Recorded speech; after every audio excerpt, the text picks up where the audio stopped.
Here now with reaction, Chairman of the House Judiciary Committee, our friend Jim Jordan is with us. Wow, you had a boring day.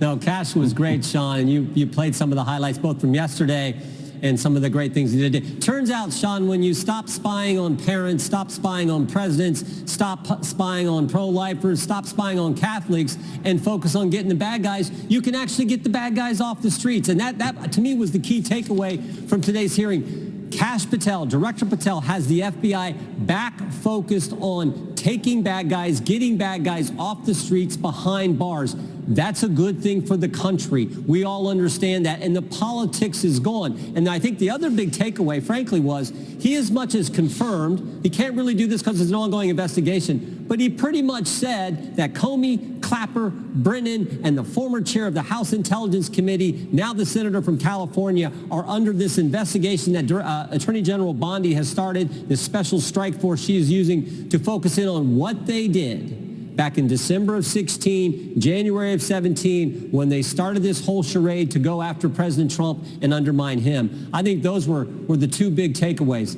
Relative to Antifa, Sean, you're right. These people need to be investigated. Remember what they did 5 summers ago? When they for like 100 days straight in Portland, Oregon, they laid siege to just a nonstop attack on the federal building there in Portland. Of course, the president's right. These people need to be investigated, and our committee will be looking into it. You know, the criticism I felt was ridiculous. They were able to catch this guy out in Utah in 33 hours. You know, the Sarnoff brothers, 5 days. Eric Rudolph, 6 years. The Unabomber, 17 years. Here's what we have since Kash has been FBI director. More than 23,000 violent criminals arrested. 6,000 illegal firearms off the streets.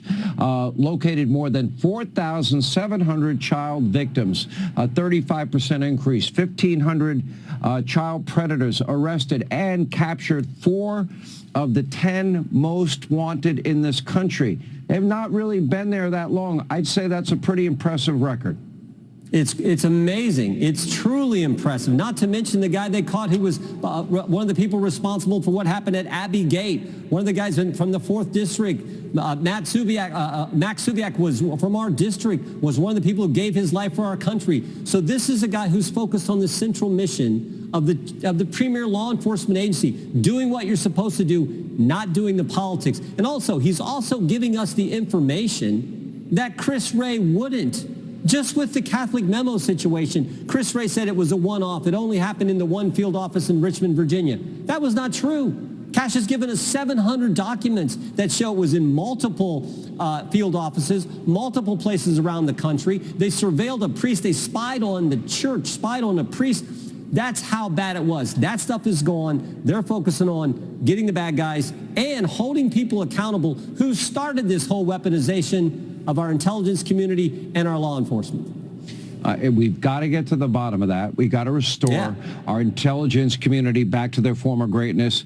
I said last week before they captured this guy that assassinated Charlie Kirk, I said, I have faith. I've known Pam Bondi for over 30 years. I have faith in her, the DOJ, Kash Patel, Dan Bongino. I've known them a long time. I know that their heart was in it from day one. The criticism was fast, but so was the arrest. Jim Jordan, great job today. Thank you.